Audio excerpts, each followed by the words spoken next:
And you hear people scrambling, especially with the guys who didn't didn't have enough tactics to go and get their own bread. And they're asking someone for even 2 kangumus, and they're buying for like exorbitantly. Like someone would sell you a kangumu if they raise that much for like 50 shillings a kangumu. But someone says, man, irrespective of the money you're offering, I only have time.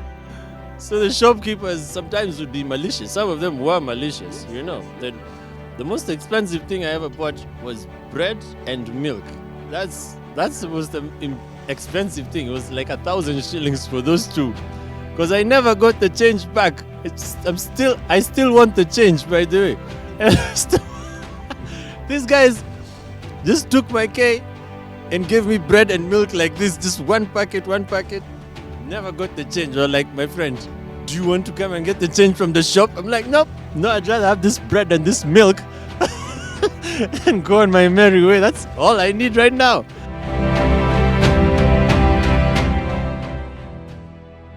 Pulse, this segment is a continuation of the live audience we are having here at the Olorge Isalie prehistoric site, and is spruced up by the bonfire and barbecue. Look, they actually say that if one guy who's addicted to chicken, and then you get to start to handle barbecue turkey, like, that's not turkey, but turkey, then man, you will run out of that addiction of chicken. You find something that's solidly exotic and is juicier. That's what they say about turkey. Really? Absolutely. Then jump on board, man. It's absolutely, my brother does. Huge. I mean, the thighs and the drumsticks are... It's more money, it's more meat for your money. Absolutely, yeah. Sometimes I don't get charged, but I sneak in when they've slaughtered one, so it's important. But absolutely. But bonfires, man. We had the open kitchens in exercise breakout, part of the basic training, and this was one of them. You know, some of us would go out to, I don't want to say hunt game, but you know, some of the things that happen in the open like this, absolutely lovely.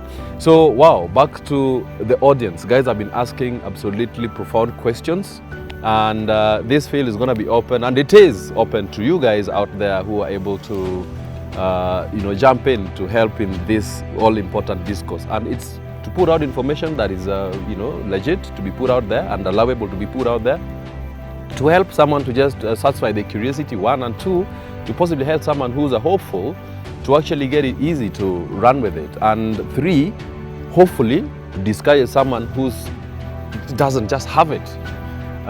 You possibly gonna be an astronaut, but you're thinking, I just want to be like that deadly guy who's in those fanciful uniforms. And you know, this is for guys who are able to put their hands up in the air and say, hey, I'm with it and I'm going to do it, and I feel like I have my heart in there. And so, wow, we had, yes. People need to stop romanticizing the forces and the uniform. It's not just about getting ukubwa, getting saluted and getting all these things. It's about much more. It's about real sacrifice. And if you really don't have that initially, you should not even consider that. Just maybe consider something else. But have self-sacrifice at the root of it all. That's just my piece. You know, but because we have the correct makeup, we have possibly the correct value systems that have been shaped in that way, and the reason why you and I are here, I get that feeling that we possibly have, guys who looked at us said, these guys are legit and they have it. Oh, the audience are up in arms, man. It's Okay, here you go. I'm Prince, and I have to raise this that the military training is kind of believed to be kind of punishment related. yes. So it's a dream on kind of thing. The first thing is, how was your first punishment? Yes. What was it for? Was it for your failure or for your mistake? And the last aspect is, how was your attitude towards the concurrent punishment thereafter? Wow. How was our first punishment. You and I probably have the same kind of stuff. We went through the same things. Of course, different circumstances. Or we can say, in a nutshell, how was our first punishment, and how did we react to it? How did we come out of it better? Going forward, how did we have a look at or perceive, if you may, mistakes for that matter, and of course punishment that was meted after the same. And I feel like we could be in different boats on this one, but in the same sea. That's all I'm saying. But for me, if I remember clearly, basic cadet basic training, duration is full of communal punishment. Literally, it's communal punishment. You've been given a bunch of items, a bunch of kit. Some need to go on the bed, and literally for I'm a sucker for excellence. I do my stuff excellently, and we are taught, the instructors are there and they actually make it really clear to you that the beds are supposed to be made like this. The bed sheet with the DOD in the middle, and it's supposed to be smack in the middle, and you have two, the full kit thing. Oh, yeah. Yeah, and you have one pillow and it's right in the middle, and then there's and you iron your shirts, the extra kit that you're given, in a figure of 8, and so the instructor have good to teach you. You first be labor, over. You struggle, and then they start to make it a bit easy for you, and they say, hey, there's boxes that you cut in the shape of, and in the dimensions of 8 inches by 8 inches. Yeah. And you have, a shirt like this goes into that box, and it's just right there, trouser, even socks. So nice. It looks so nice. So nice. So after making that, Yeah. then you have someone who's, I don't care. We had such a person in our platoon, man. I don't care. I mean, you sleep off just like you did, man. You just some hours. But for him, he wasn't just sleeping like when it was absolutely necessary. I mean, you didn't get that as well. But for him, he slept through that training to a point. We offered, the good guys, the guys who actually really tried to make it happen. We decided we're going to make his kit for him. We'd bully his boot for him. You know how much that takes. We'd be hitting the sack at 3 a.m. So what do? You think, and you're going to be waking up in the next 45 minutes or something? The day starts then. And this guy would get us punished the following day communally as a group. Yeah. Because of his failure, we get punished for it. But that was painful. We planned to kill him, but of course we can't kill this guy. So, thinking, what? It's a bit extreme, don't you think? Too much. But Yeah. At the initial stages of training, that the punishment is made communal because you all have to foster teamwork, and you just made it very clear, very beautiful, listener. And you see, you guys came together. I think I'll break the glass, the cup or something. But you see, when you guys got punished as a group, then you got the initiative to help this guy and build his kit. Okay, maybe that's not the best way to go around it. Maybe the best way would be to show him how to do it. But you see, this sort of communal sort of punishment system, no, I don't. You couldn't show him what to do. I mean, everybody. It was impervious to instructions. Not at all. He was just breezing through the training with. To a point we thought he was suffering from insomnia. It was an insomnia. What's the word for guys who suffer from extreme sleep? Like they all, not deprivation as well, but then. Not deprivation. Deprivation is good. So he's a guy who's able to stay awake. I think if I suffered from that, I'd be okay. Oh, so that guy slept a lot. He slept a lot. He would be upstanding because he couldn't possibly, be sat down and not at all sat down and fail to sleep within the next 2-3 seconds. So instructors would be constantly slapping this guy and to wake him up. He'd go out in the weapon training area, and the only time he was ever awake, I think, is when we were eating. During lunchtime break. That's the only time he was ever awake. But all the time, You'd find him at the ablution block. You'd find him at the laundry block and he's ironing, and the whole laundry is actually up in smoke because he's had the iron box on the trouser like that, and he's stuck there, you know, and it would be burnt into. So I feel what this did to me is that I appreciated that we were actually really different in terms of how the training impacted us. And this was not a guy who you'd say was weak in his capacities. He was an A material, yeah? And trust me, that guy's a pilot now, no names. Literally. We were enjoying, we told him, Buddha, wewe ukiwa pilot, hiyo ndege yako sipandi. I mean, we swore to it. But I mean, the training, I mean, the punishment thereof, I look at them very positively.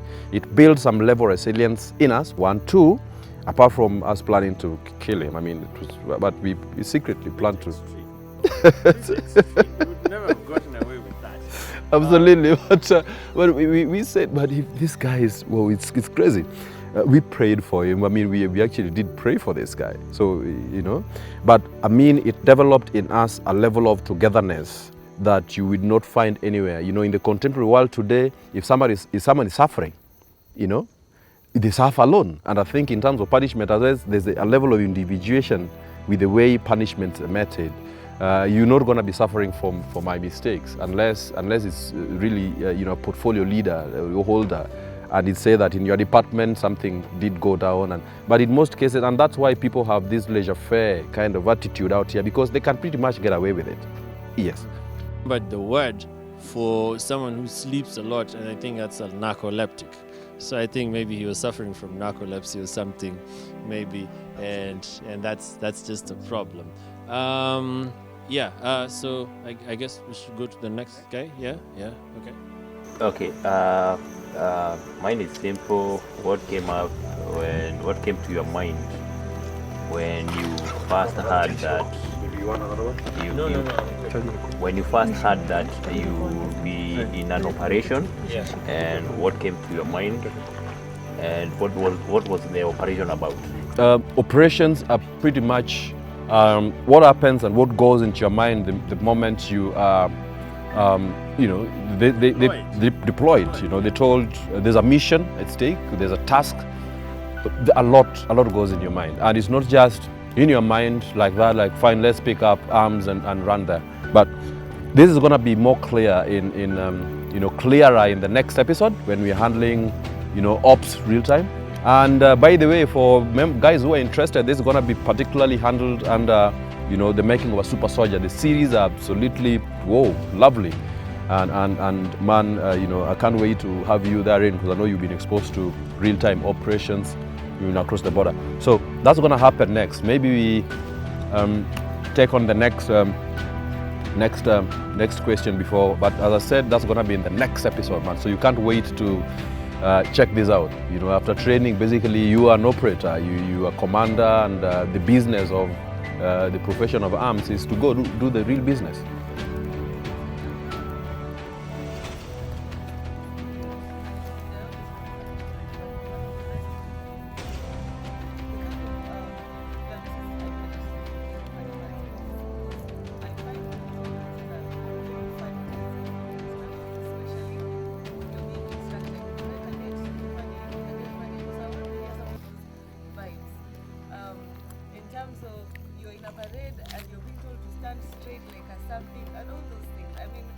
Where does that come from? Because some of those things sound dehumanizing, for lack of a better word, but they're actually very funny stuff if you think about them later. So anyway, I just wanted to hear. Wow, interesting, my man. I don't really think there's a collection of humans that have all the humor on earth, and they've said they've been exposed to a lot of army guys, probably by association. And what they realize is that there's quite some interesting language that's, you know, resident within the army quarters or among army people. And wow, I mean, there's no curriculum, by the way.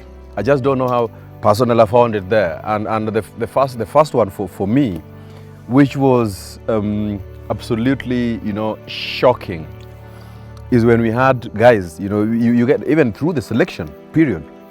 And there are guys who would actually fall sick, literally. Okay, in my patrol, we were, obstacle crossing. It's one of the aptitudes and all. So we had this lady who was really vertically challenged. I mean, and she was in a patrol of really tall hillbillies. And so we'd be seeing, through the obstacle, and we'd be seeing the other side. And then you're given planks of wood to work with to cross everybody to the other side, and then of course have the last guy also cross that obstacle. So we said, no, we are not going to be carrying anyone on our shoulders. So we threw her over the obstacle. We thought she was just going to land on both feet, but she just hopped on one, and so she twisted her ankle. And then the first thing that an instructor, was pretty much clear, and we were thinking, this is going to kill us. The whole patrol is going to lose it. Because you know how it goes in terms of the selection. Any mistakes, if you think you're really operating within a very narrow compass, because you go outside that and you're thinking either you lost it, and because people exit every single day. Guy said, well done guys, Cadet Ningiri.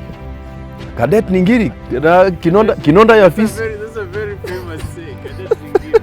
Kinonda ya fisi naponea kwa umande. Like, what the hell this guy is saying? Exactly. I don't know what, there's loads. I think for me, off the top of my head, I have to remember one specific scenario. You don't see it now because it's not instant gratification or anything, but they mold you. And later on you think, oh, these guys, these guys actually took time away from staying with their families, from doing whatever they needed to do. They would have been at home watching TV or just chilling out. But instead, they took their time to stay with you until 3, 4 a.m. so that you could make sure that you know how to properly polish boots, you could know how to properly iron your uniform and stuff like that. And these are things that you appreciate them for life. The people that have problems with the trainers or the instructors, as is correctly said, that have meted quite some even malicious, undertakings for that, but malicious to them from their perspective, malice as we call it, are to be blamed to some extent for not being people who are forged in that hothouse of extreme character development, and to appreciate that everything that happened to them happened to make them better.